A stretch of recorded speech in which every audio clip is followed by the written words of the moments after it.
اور اس میں مختلف پورے پاکستان کے لوگ رہتے ہیں، جس میں سندھی بھی رہتے ہیں، اردو اسپیکنگ بھی رہتے ہیں، پنجابی بھی رہتے ہیں، بلوچ بھی رہتے ہیں، پشتون رہتے ہیں، سب کمیونٹیز کے لوگ کرتے ہیں۔ تو ہم کہتے ہیں کہ ایسا لوکل گورنمنٹ نظام لایا جائے جو سب کو قابل قبول ہو اور جس میں سب کی حصے داری ہو، جو بھی یہاں کراچی میں رہتا ہے۔ لیکن افسوس کہ 2001 میں پرویز مشرف صاحب نے ایک خاص جماعت کو اپیز کرنے کے لیے ٹاؤنز بنا دیے، جو ڈسٹرکٹ باؤنڈریز کو توڑ کے، جو 5 اضلاع تھے کراچی کے، الگ الگ اس کی باؤنڈریز تھی، اس کو توڑ کے ایک ڈسٹرکٹ بنایا گیا، ایک ڈویژن کو، یعنی 5 اضلاع کو، اور 5 اضلاع کو یہ ساری باتیں ہمیں پتہ ہیں جلال موشا صاحب، یہ ساری باتیں ہمیں پتہ ہے۔ ہمارا اس وقت ہم یہ جاننا ہی چاہتے ہیں کہ جب سندھ کی جو ایک الیکٹڈ ریپرزینٹیو پارٹی ہے، پیپلز پارٹی، اس کو اس پہ اعتراض نہیں، تو آپ لوگوں کو کیا اعتراض ہے؟ کیونکہ آپ کی تو سندھ اسمبلی میں کوئی نمائندگی جناب علی یہ نہیں ہے، یہ بات قطعی نہیں ہے کہ صرف 2 جماعتوں کا یہ لوکل گورنمنٹ سسٹم ہے۔ اچھا، اس کراچی میں یہاں کے میٹروپولیٹن کارپوریشن پہ پہلے جماعت اسلامی کی بھی رول تھا، اس میں ایم کیو ایم کا بھی رول تھا، اور اس میں دوسرے بھی حصے دار تھے۔ کسی ٹاؤن پہ کوئی حصے دار تھا، کہیں پہ اور تھے، کسی اور کمیونٹی تھی، الگ الگ تھی۔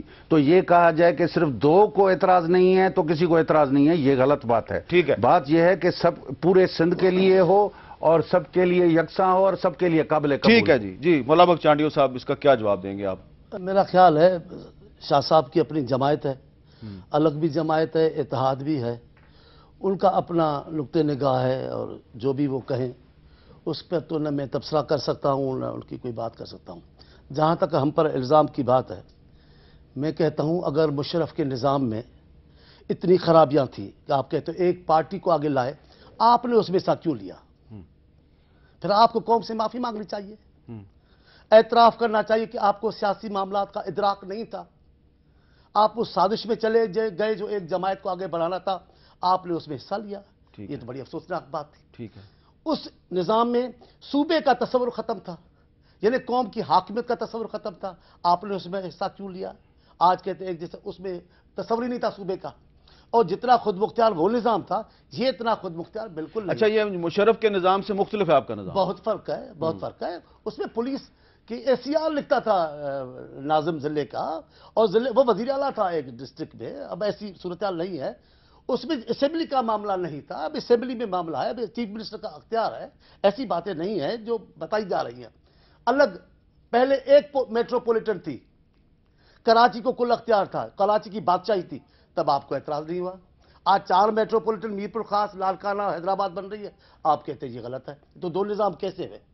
جتنا اختیار اس میٹروپولیٹن کے اس کو ہوگا، میئر کو اتنا ادھر بھی ہوگا، تو اس میں برائی کیا، قباحت کیا ہے؟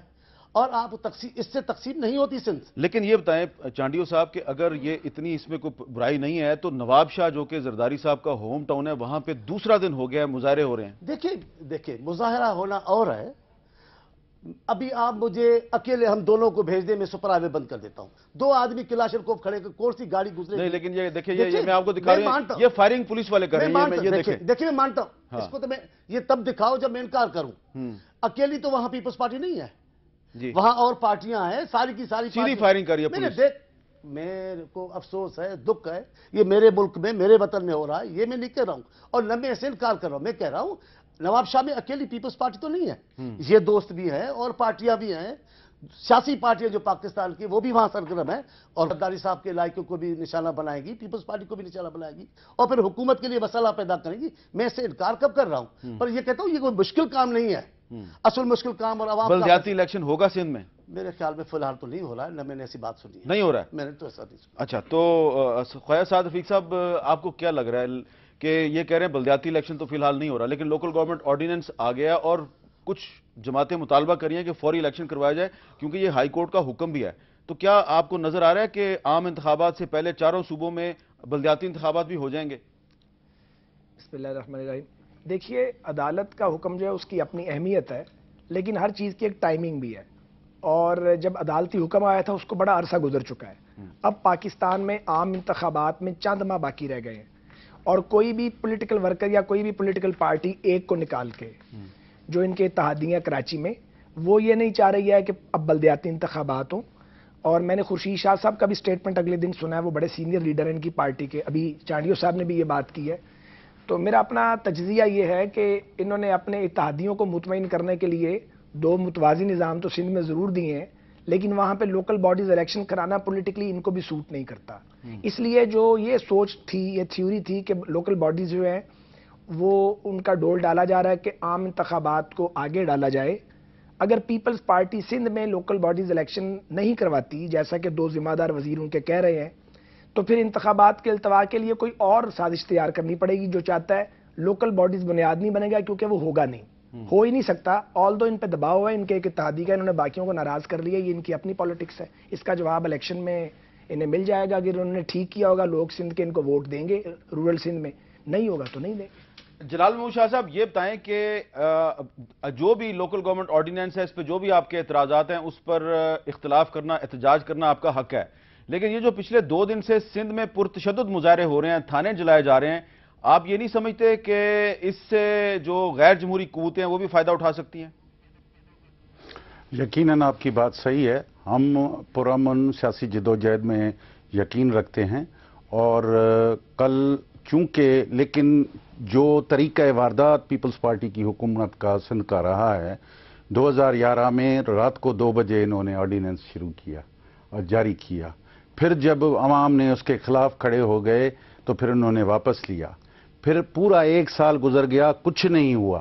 پھر اچانک 3 دن کے نوٹس پہ اچانک پھر جو ہے پھر آپ نے آرڈیننس پھر لائے، اور پھر 3 دن کے نوٹس پہ آپ اس کو اسمبلی میں، اور ایسے کر رہے ہیں. جب اسمبلی میں لیجسلیشن کر رہے ہیں تو اس کو لائیں، اسمبلی میں لے کریں، اس کو کمیٹی کے پاس بھیجیں، اس پہ بحث کرائیں، اس کے یعنی فائدے اور نقصانات دونوں کو جانچیں اور اس کو کریں. لیکن کیا یہ ہے کہ آدھے گھنٹے کے اندر پورا جو ہے بل پاس ہو گیا؟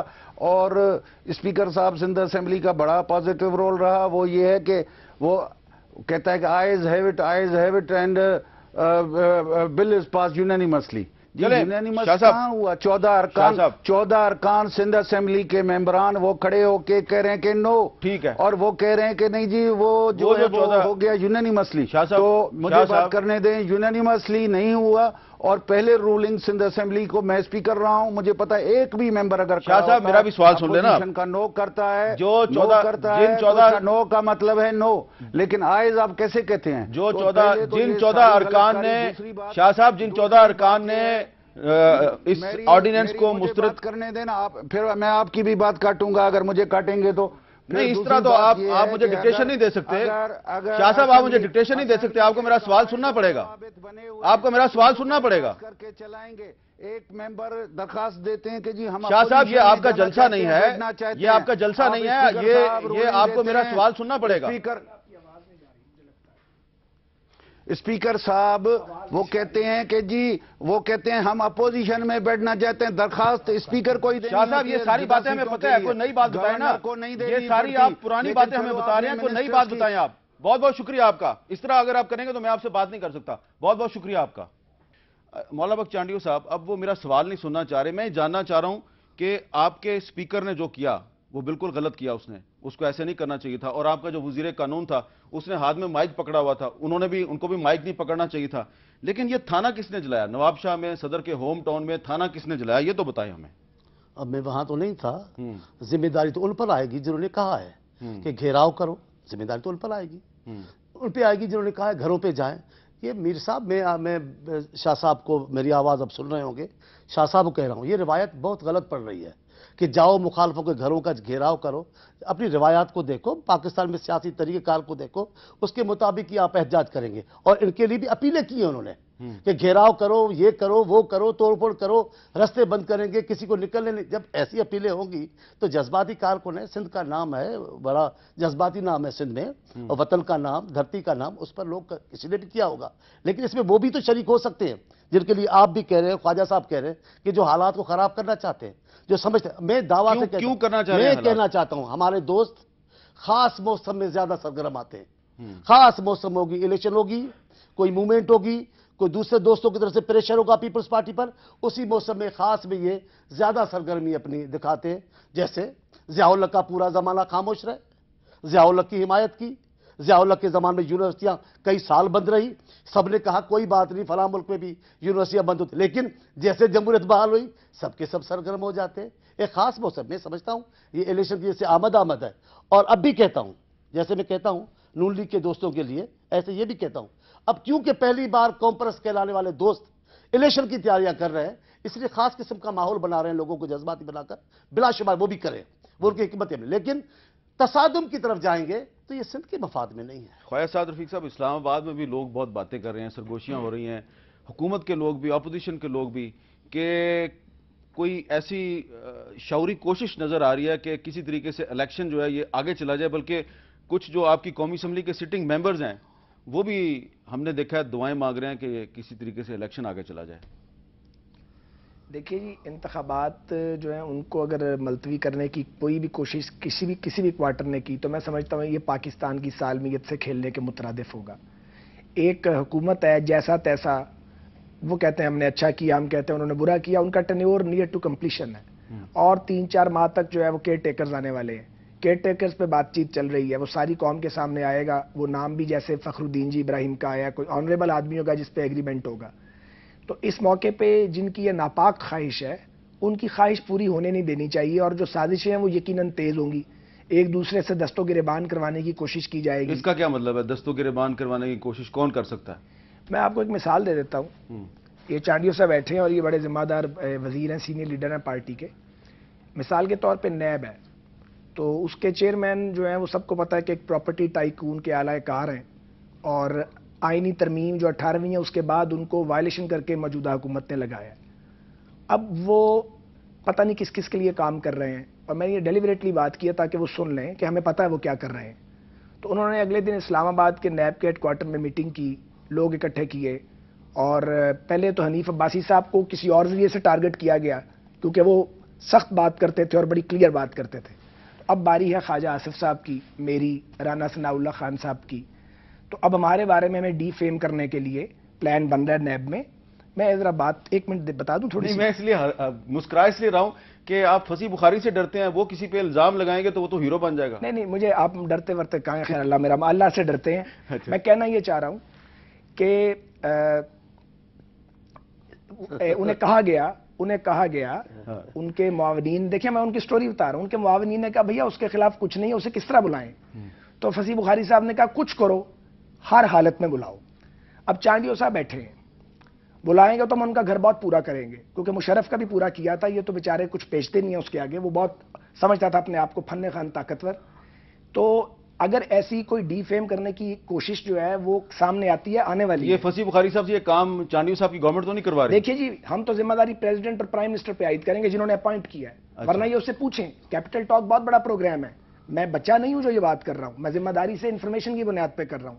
ان کو چاہیے کہ ان کی گورنمنٹ اس پہ رسپونڈ کرے، یا تو یہ کہیں کہ یہ ہمیں ڈی فیم کرنا چاہتے ہیں، وکٹمائز کرنا چاہتے ہیں، ہم ان کا مقابلہ کریں گے، یا یہ کہیں کہ انہوں نے جس آدمی کو لگایا ان کے لیے کام نہیں کر رہا، نہ جانے کس کے لیے کر رہا ہے، جس نے لگوایا اس کو وہاں پہ اس کے لیے کر رہا ہے، تاکہ ہمیں بھی پتا ہو سازش کون کر رہا ہے، اس کا علاج بھی، ہم ٹریٹمنٹ بھی ٹھیک کریں گے انشاءاللہ تعالی۔ یہ تو بڑا دھمکی امیز لہجہ اختیار کر رہے ہیں جی خواجہ صاحب رفیق صاحب۔ کوئی دھمکی نہیں ہے، دو باتیں، آپ کہہ رہے ہیں ٹریٹمنٹ بھی ٹھیک کریں گے، دو باتیں، کیا آپ جوتے ماریں گے؟ جی آپ کون جوتے مارے گی جی؟ اچھا، دو باتیں چلیں، ابھی اس جملے پہ میں تبصرہ کسی اور پروگرام میں کروں گا۔ ٹھیک ہے۔ میں کہتا ہوں بات کہ اتنے لاکھ اختلاف اور تنقیدوں کے باوجود زرداری صاحب جس کا نام ہے، میں نے آپ کے لیے ایک منٹ چانڈیو صاحب، میں نے آپ کے لیے ٹریٹمنٹ کی بات نہیں کی، آپ کا مبادہ یہ نہ سمجھ لیجئے گا، میں کہہ رہا ہوں جو آدمی یہ حرکتیں کر رہا ہے اس کا ٹریٹمنٹ ہوگا۔ تو زرداری صاحب نے لاکھ اختلاف کے باوجود کوئی انتقامی سیاست نہیں کی، یہ تو آپ بھی گواہ ہیں، کہیں کسی پہ کیس نہیں بنا۔ ہم نیب کے چیئرمین سے کیا نام تھا، سیف الرحمان والا کام نہیں لیتے، فی الحال تو دے رہا ہے وہ کام۔ اب آپ بیچ میں بولتے ہیں خواجہ صاحب، آپ جیسے آدمی سیف الرحمان یا احتساب الرحمان؟ ہم تو دونوں، احتساب الرحمان۔ اب رحمان کا نام ہی اس کے ساتھ غلط ہے، اچھا، وہ تو اس پہ آج کل وہ دھبا بن چکا ہے، کوئی ذکر ہی اس کا نہیں، مالک جو تھے ویسے اس میں جنہوں نے جنم دیا، اس میں اور فصیح بخاری میں فرق بھی ختم ہوتا جا رہا جنہوں ہے۔ نے جنم دیا، ابھی تو ایسی باتیں ہوئی نہیں ہیں، یہ ان کے نہیں انفارمیشن آپ کی ہے تو ہم اس کی دیں، Solid لیکن information۔ میں کہہ رہا ہوں زرداری صاحب یا حکومت یا ہم، میرے علم میں بھی ایسی بات نہیں ہے، اور ہم یہ راستہ اختیار کرنے کے حامی ہی نہیں ہیں۔ اچھا، کوئی ایسی کوئی بات ہے تو الگ بات ہے۔ اب آپ نے ایک دھمکی دے دی ہے کہ